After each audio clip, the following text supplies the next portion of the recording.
Good morning, and welcome to your Stylo News Intelligence Update. It's February 18th, 2026. Today, we're taking a close look at a really critical and unfolding shift in Europe's defense landscape. And just a quick note, this intelligence brief is brought to you by ProWave AI, the very people who created the Stylo News platform. Over the last couple of weeks, a really big question has started to define Europe's security. And that question is this: is the continent finally moving towards what they call strategic autonomy? Or are we actually witnessing a fundamental strain in the good old transatlantic alliance? It seems a lot of recent events have been putting some serious pressure on that alliance, and it's largely being driven by a pretty noticeable shift in U.S. policy. So, what we're hearing from the recent Munich Security Conference is that the United States is signaling let's say, a potential downsizing of its military presence. It really seems to reflect a move towards a more transactional, America first kind of approach. And in that same vein, Washington is strongly urging its European partners to step up and enhance their own defense capabilities. And this isn't just speculation. The U.S. ambassador to NATO, Matthew Whitaker, he really put it bluntly at the conference. He said, and I quote, "The U.S. is not dismantling NATO, but expects Europe to grow up and convert increased defense spending into tangible capabilities." So, yeah, the message is crystal clear. It's all about expectation and sharing the burden. So, how is Europe responding? Well, in response, European nations seem to be accelerating a coordinated push for more self-reliance, for that strategic autonomy we talked about. And this shift isn't just talk. It's being backed by some serious capital. Get this. In 2025, investment in European defense, security, and resilience startups hit a record $8.7 billion. That's a staggering 55% increase from just the year before.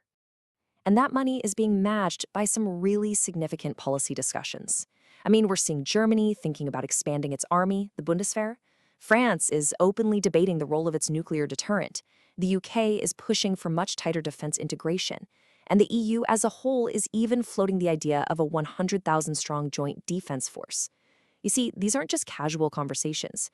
These are potentially foundational shifts in strategy for both individual nations and the entire continent. Now, it's important to note how European leaders are framing this. They're trying to make it clear this isn't about breaking away from NATO, but more about rebalancing the whole thing. The UK Prime Minister, Keir Starmer, put it this way: "This approach complements rather than replaces the US role, aiming for fairer burden sharing within the alliance." Of course, all of these strategic adjustments are happening right in the middle of a series of really critical diplomatic events, and these are going to continue to shape the path forward. Right now, this whole geopolitical narrative is being written in key diplomatic hubs like Munich, Brussels, and of course, Kyiv. The decisions that are made in these cities over the next few months, well, they're going to have some very long-lasting implications for the security of the entire continent. And there are several key dates we should all be watching. Right now, this month, all eyes are on those ceasefire talks between Ukraine and Russia. Then, looking ahead to the second quarter, a massive €90 billion EU credit package is set to be sent to Ukraine. And all throughout this year, we've got these ongoing NATO defense spending reviews, all leading up to a critical summit late in 2026, where, you guessed it, the main topic is going to be alliance cohesion. So this all leaves us with some big questions, right? How will this rebalancing actually affect NATO's core mission?